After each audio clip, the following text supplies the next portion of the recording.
What a great director. And you look at his movies that he's done. And now we meet, you're over at T-Bone's house working on the script. And there's something so cool about just the beginnings of making a movie when it's all ephemeral. You don't know what's going to happen. And we're in there. And in comes this young kid who was hired to play a part in the movie. And he says, I was jamming last night on my guitar and I came up with this tune. I don't know if it's any good, but I just thought you guys might want to look at it. That's how it happened? It's Ryan Bingham, man. And he hands us this cassette. We put it on. And I look over at T-Bone and his face goes, and he says, because if we didn't have that tune, the whole movie would have fallen apart. But Weary Kind, what a this ain't no place for the weary kind. God, what a tune, yeah.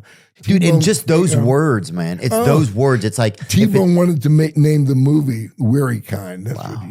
But and what an experience. And Maggie Gyllenhaal, oh my God, what a talent. And look at her directing now that she's doing. I know, and she's married, huh? Yeah, she's married to Peter Sarsgaard. Oh, never, yeah, of course. Yeah.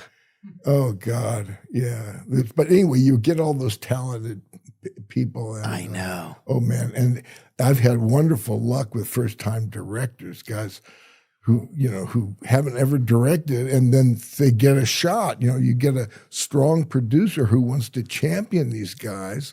Steve Clovis, the guy who done it, you saw a movie called The Fabulous Baker Boys. I haven't seen that, but maybe I have seen that. But that's my brother and I got to work with Bo, my brother, in that. And that's cool. First time director, wrote it when he was in his early 20s, I think. God, what a talent. Yeah, I always wonder what happened to Bad Blake, and I just hope that he's doing good sometimes. That's the thing. Sometimes you think about that as characters. It's like you hope that they're doing good. Yeah. Because you don't get to see them. You just get to see this part of their life, Well, in my mind, he gets back with Maggie, man. And that kid, and that little kid. Yeah, what happened to him? I loved Buddy.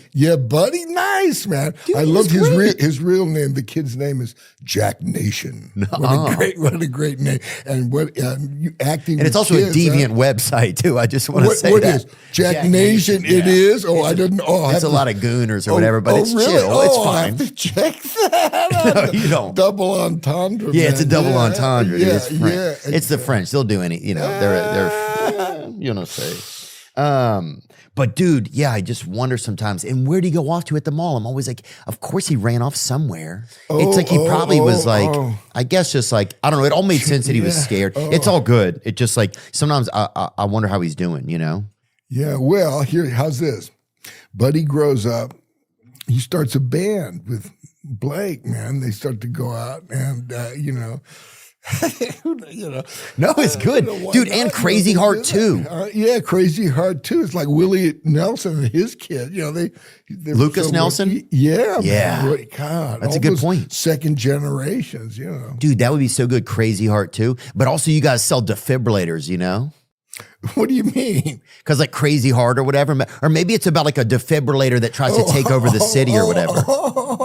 Like if it got animated, I'm just thinking out loud, That's a good one, yeah. Or it's just somebody who's having like a valve issue or something. Like maybe, I don't know, I think I'm taking it into like some kind of boring places, but I like your idea better. Yeah. But yeah, Crazy Heart too, dude. Ugh.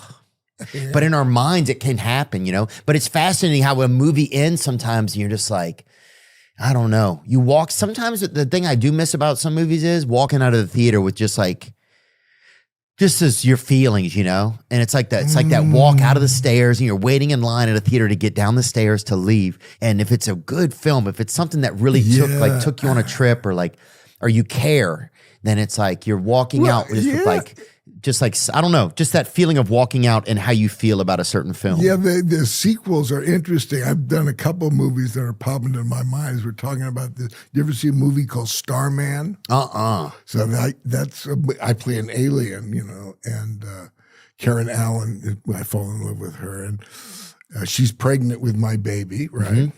Very much like Maude is pregnant with, the dude's baby, man. So that's could open the Little Lebowski, man. Could do a whole thing. Who would play it though if you had a Little Lebowski? You think who would play the kid? Or yeah, who would play like? Because that's the redude. How, you know, how young can you play, man? How young could me, you? dude? You could do it. You could be like, you could be. All my kids. Wait a minute. How old are you? I'm 46. Well, see, my girls are 40 and 45. Are they married? Yeah, all of them married to good guys, man. Oh, yeah, but you could play the Little Lebowski, man. Yeah, bro. Yeah, dude. Okay. Dude, I like it. And I have to get a job though, don't I? No. Yeah, good answer, bro. That's what the dude would answer. That's the only answer. Man. Yeah, you're doing it now. Yeah. This is what the Little Lebowski dude would be. Yeah, he'd be podcasting. He'd probably. be podcasting, man. He'd be an influencer. Now what a word. Now you're an influencer, right? That's what you are. That's a good question. Isn't it? When you say? That's a good question. Am I an influencer, do you think? I don't think I am. Do you think I am? I think